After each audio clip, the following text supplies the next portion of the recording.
How do you stop bad days? Okay, so if you're going to the gym, you got a lot of good progress, and something happens, like this guy, he's get called after for work or whatever. The first thing you want to realize is this is likely going to happen for most people who don't have a career in the fitness industry where they can just work out whenever.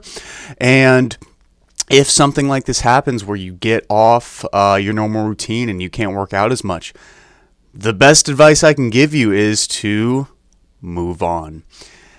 Get on with your life. Realize that, yeah, unfortunately that happened. You're off your routine. Maybe you couldn't work out for a week. Maybe you couldn't work out for a month. Maybe you couldn't work out for a year.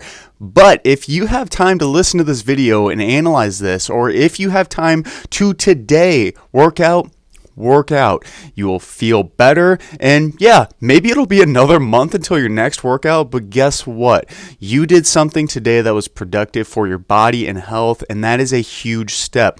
One of the things that people get wrong with fitness is they simply think they need to have a perfect routine, and if they don't have a perfect routine, they won't get any benefits.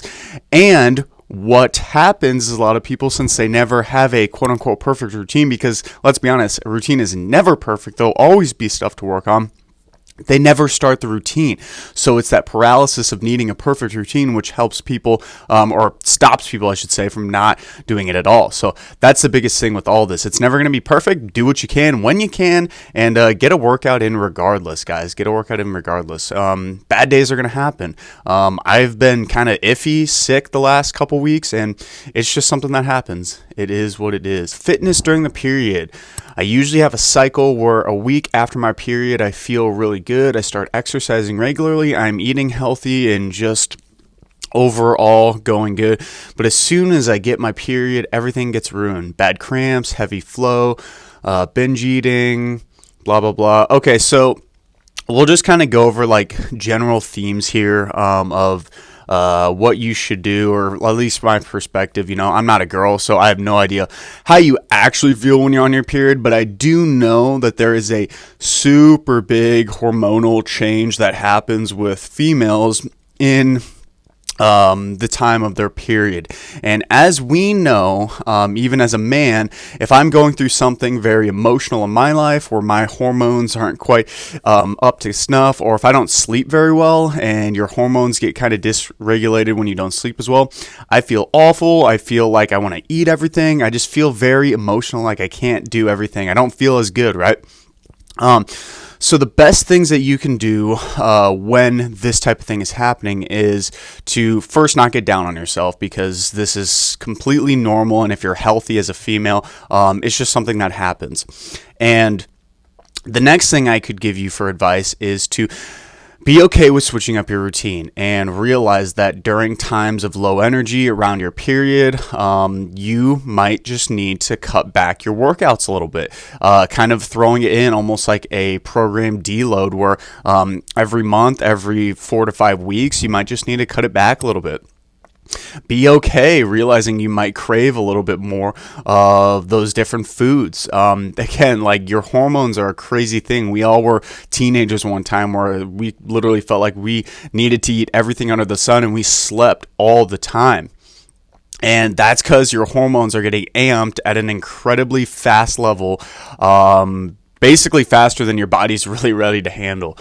So when you're going through these things, don't be too hard on yourself, and realize that it just is what it is, and you can program a different type of workout into those weeks where you're feeling down. Maybe a little bit more yoga, stretching, some light cardio, light weights. And then when you're feeling good, that's when you hit it hard. This is no different than how I train for myself. The days I feel really, really good, I push it. The days I don't feel really, really good, I don't push it. It's all about listening to your body and being okay with doing that. And not a lot of people are. They feel like they need to push, push, push. And guys, fitness is a long game. Fitness is a long game. Help, 17-year-old who works out at home, pretty decent physique. I want to start a fitness page, but the thing that holds me back from doing this is what people will think of me in college. Oh, interesting. So I guess I can give my advice, since I have a fitness page and have thousands of videos and lots of troll comments. And here's the thing. Anytime you post anything online, people will ridicule you. just because they're insecure about themselves in probably a lot of aspects, maybe not even related to their body, but maybe just the fact that they wish they could put themselves out online. There might be somebody who comments on this video and makes fun of me. I don't know. I don't really care because I'm not doing this for them. I'm doing this for the people that will benefit from watching these fitness and health videos. A second reason why I think it's a great reason to get yourself out there, pushing past the haters and just realizing they've got flaws and insecurities that they haven't dealt with themselves, is that you want to do a basically catalog of your progress. So again, this is for you. This is for you. And even long term, if you're somebody who wants to get sponsorships and get different things like that, where you can make this into a career long term, you're basically building a resume catalog of all the different stuff you've done as a fitness professional, which is really, really cool, in my opinion. And here's the thing too, like when you go to college, everyone is in their own lane. Everyone is in their own little bubble. Like nobody cares about anyone when they're doing their thing. And I bet my money, especially if you go to a big college and you start posting some videos and get some traction, you'll probably start meeting some people in the gym that may have seen your videos online. You might end up making some friends from it. So don't go from this from the fear perspective. Realize there's a lot of cool opportunities, not just for yourself, but outside of that, making some friends and some good connections from posting stuff online. And anyone who's watching this, I can't recommend enough to maybe start posting something about your fitness journey. You don't even have to put your face. You can kind of crop out your face. You can just do your weigh-ins. You can do whatever, guys, but it's a really good way to catalog yourself, see your progress, and see the ups and downs. And then in a year from now, looking back, you're like, oh man, I was in a really bad time and I made through it. My body looks incredible now. That's the name of the game. This guy's trying to find a gym buddy in Montreal. So I'm not going to talk about Montreal exactly, but we'll just talk about like finding people who like working out at the gym. I think one of your best bets for sure is what this guy's doing. Going on Reddit and just simply asking this. But in addition to that, usually gyms have Facebook pages or little meetup pages where you can kind of reach out to people, say, hey, I'm new, anyone looking for a gym buddy, etc. You can, there's a website actually called meetups.com that I actually get some stuff from, where literally you can meet people up.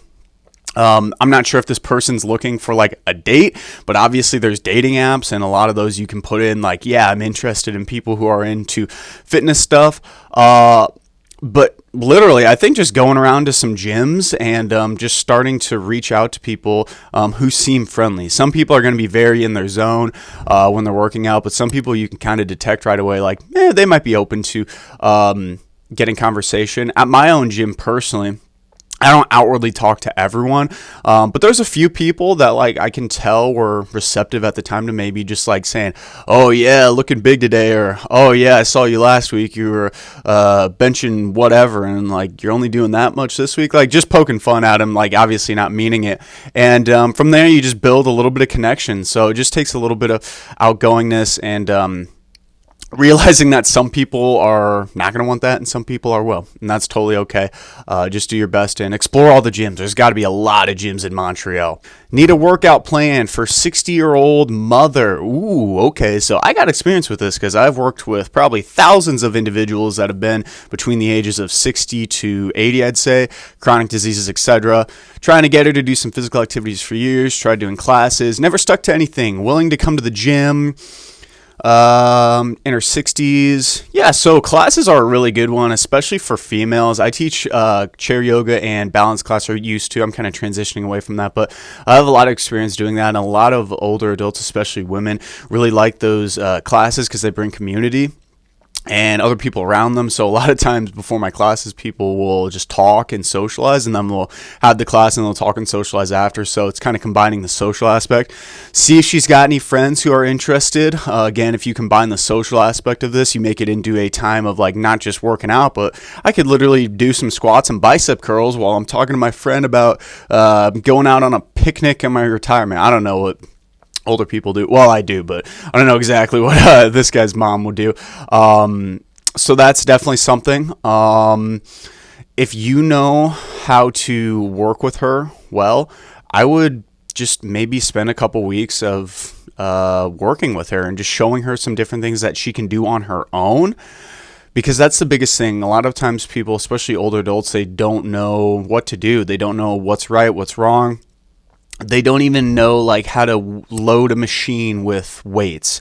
And something for, younger individuals who can just go online and find it or just intuitively know, it's a little scary, especially if you're somebody who's never worked out before.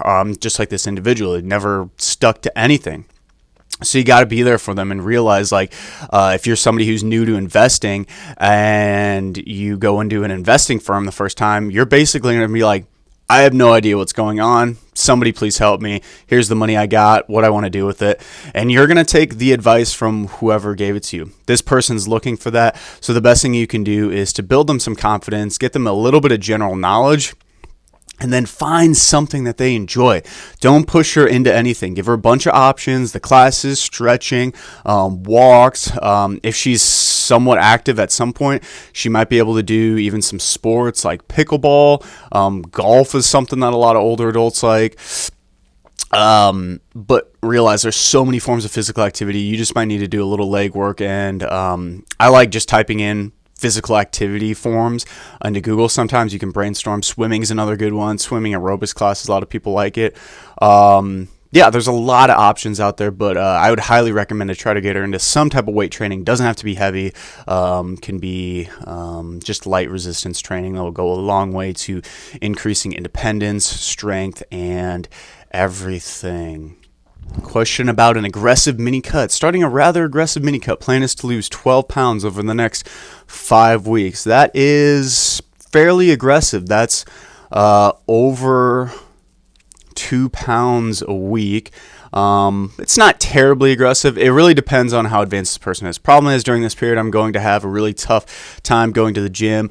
Maybe only making it once a week.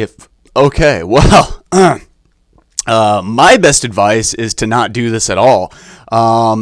Anytime you are cutting weight and specifically trying to lose weight without losing muscle, so you're trying to maximize fat loss and minimize muscle loss, the more you're working out, the less chances you have of losing muscle, strength, and all your other fitness adaptations. So this person doing an aggressive mini cut where they are trying to basically cap out the most amount of what I would say a healthy weight loss would be while only working out one time a week. It's just, I just wouldn't even do it. Like, I don't know if they have like a wedding or something and it's a busy time at work and they can't do it.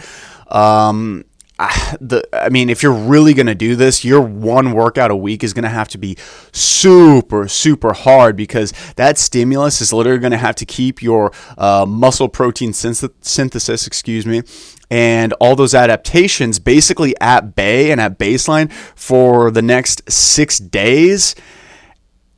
It just doesn't seem optimal. Still trying to keep their protein up. So yeah, the more protein, the better on a cut, especially this aggressive. Protein is very, very necessary when you're trying to lose weight, because when you're losing weight in general, your body will take it basically from muscle and fat, and the more protein you have, it's muscle sparing. So it's very advantageous, especially on an aggressive cut like this, to have more protein. I would say 1.5 grams per pound of body weight, or I should say per pound of lean body mass would probably be a good idea. Usually I recommend 1 gram per pound of lean body mass if you're just kind of maintaining or trying to gain muscle, probably even less than that, but you're going to want to eat as much protein as you physically comfortably can, because that's also going to, on the cut, make you feel less hungry. Protein is very satiating, so the more protein you eat, the less likely you will be to binge on all those other foods. About 40 pounds over where I want to be, but I'm finding it extremely difficult to lose weight. Can't seem to find balance between diet and exercise, and anything that helped any of you guys achieve. 40 pounds overweight. So general weight loss is tough with people because there's lots of things going on, and usually some psychological stuff where people aren't satisfied with how their body looks. And obviously, the reason why we all want to lose weight is because we're not satisfied with how our body looks. But there's a level that's potentially a little bit deleterious where they look down on themselves and feel like they're less of a person, instead of just looking at their body and being like, yeah, I've got a little bit of fluff, and I like how I look right now. I just want to look a little bit better. That's a totally different mindset than going in and saying, like, I really, really need something to change now because I hate how my body looks. For some people, that is how it is, but I just think it's an important thing to go off of. When it comes to exercise, finding something that's enjoyable and sustainable for you, and for a lot of people when they're first starting out, usually just doing walking a couple times a week, 2 to 3 times a week, is going to be a good start. It will not be the end goal, and you should try to incorporate forms of resistance training. Going on the machines, weight training classes, free weights, if you can get taught by somebody who's knowledgeable on it, will greatly improve your muscle mass, which increases your metabolism at rest, which over time will basically make you a fat-burning machine. So don't spend too much time on cardio, but at the beginning, cardio will be, especially low-intensity cardio, like walking on an incline on a treadmill. Doing a stair step at a low speed will be probably one of your best bets at getting the best results for you and just getting you on the bandwagon, okay? Because a lot of people get paralyzed by all the different options, and it sounds simple, it sounds stupid, but any small thing you can do towards improving your health, drinking an extra glass of water a day, drinking an extra glass of water with meals, getting an extra serving of protein at dinner time or for breakfast, starting to have a scoop of protein powder in the morning, going out for a 10-minute walk right after you wake up. This isn't to say you're going to be doing that exact habit for the rest of your life, but sometimes you need to have something that rigid and that set to just get the ball rolling and getting your mindset thinking differently in a more healthful and a fitness mindset. Because once you start getting some momentum on this stuff, the stuff that did seem tough, like getting an extra glass of water, getting in that 10-minute walk, will become so first nature for you, I should say, that it doesn't, you seem, your day seems kind of off if you don't do that things. And that's when you know you're starting to get into a fitness and health mindset. What is the purpose of a weightlifting belt? I love this. Weightlifting belts are used to increase intra-abdominal pressure through your core. And when I say core, people often think that I mean just your abs. Your core is basically all of the muscles that surround your spine and torso completely in a 360-degree angle. So when we're trying to improve your core for all these exercises, we want to improve the front of our core, our abs, side of our core, our obliques, and of course our lower back, our posterior chain, literally our lower back. So all the way around. And when you use a belt, what that is doing is you're putting it around your core, the 360 degree. And when you take a breath and push into that belt and hold it into the belt, that's increasing the pressure through your spine, increasing the pressure through your core. And if you have more pressure, more rigidity, you are able to have less energy leakage through your spine and core. Less energy leakage means you can transfer all the weight of whatever exercise you're doing into the barbell. For example, if you're doing a deadlift and you're trying to pick the bar off the ground, if you squeeze and have good intra-abdominal core pressure through, your core, with the assistance of that belt, you will then lose no energy through your core that can then be transferred from the bar into your legs, through your core, through your arms, through your entire body.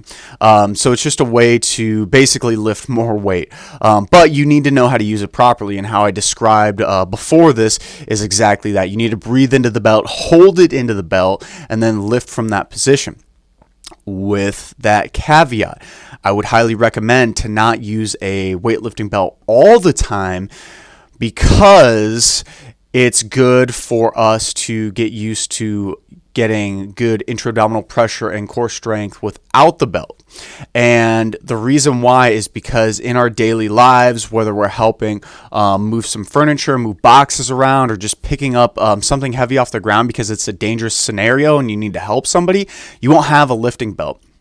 So it's good to do your warm-up sets, basically, the 2, 3, 4, 5 warm-up sets leading up to your working sets without a belt to kind of keep those muscles somewhat strong. You can practice bracing your core without the belt, and then you can add it on to your heavier sets. I don't use a belt personally at all anymore because I like knowing that I'm fully using my core strength throughout everything. I used to use a lifting belt, and there's no shame, and if you're trying to get the most out of your squat and deadlift, etc., I highly would recommend using a lifting belt, but it's not necessary, only if you really want to maximize things. The belt will not, quote unquote, protect your back, save your back.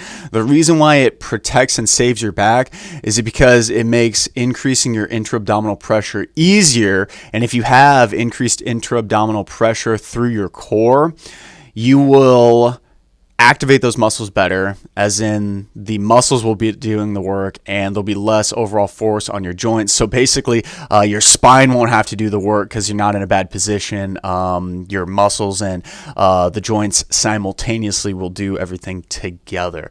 Kind of a lot going on there. Leave some comments in the description if you have any questions on that. Whey protein powder and pea protein powder. So, whey protein powder is a derivative or byproduct of dairy. Basically, scientists got really wicked smart and they found a way to take dairy, which is, say, cow's milk, not literally cow's milk, but they find a process to extract it. And whey protein powder is essentially dairy protein, long story short. Very bioavailable. It has all of the essential amino acids. It's very cheap, and for the most part, it's pretty solid in improving your muscle strength, size, etc. Pea protein powder is still pretty good, and especially nowadays, they usually have the amino acid profiles similar to whey protein powder. But the thing about pea protein powder is it's usually very expensive because peas don't have that much protein overall compared to dairy. So when you extract the protein from peas, you need a lot more peas to do that. And then I would assume there's probably a little more processing to add some extra amino acids into it, because pea protein is a vegetable protein, and vegetable proteins do not have all the essential amino acids you need to build muscle. Essential amino acids are essentially, there's a pun there, the amino acids that you need from food. Non-essential amino acids are amino acids or building blocks of protein that can be synthesized by the body. So pea protein does not have all those, but pea protein powder, again, in this day and age, I would assume does, because you can add a little bit of extra stuff. Pea protein powder is going to be a little more expensive. If you're not a vegan or you don't have any issues with tolerating dairy, I'd highly recommend whey protein powder. It's way cheaper, lots of great flavors, and it will definitely get you on the way. But at the end of the day, if you have both of them, use both of them up for sure, because in the grand scheme of things, it's not really going to matter that much.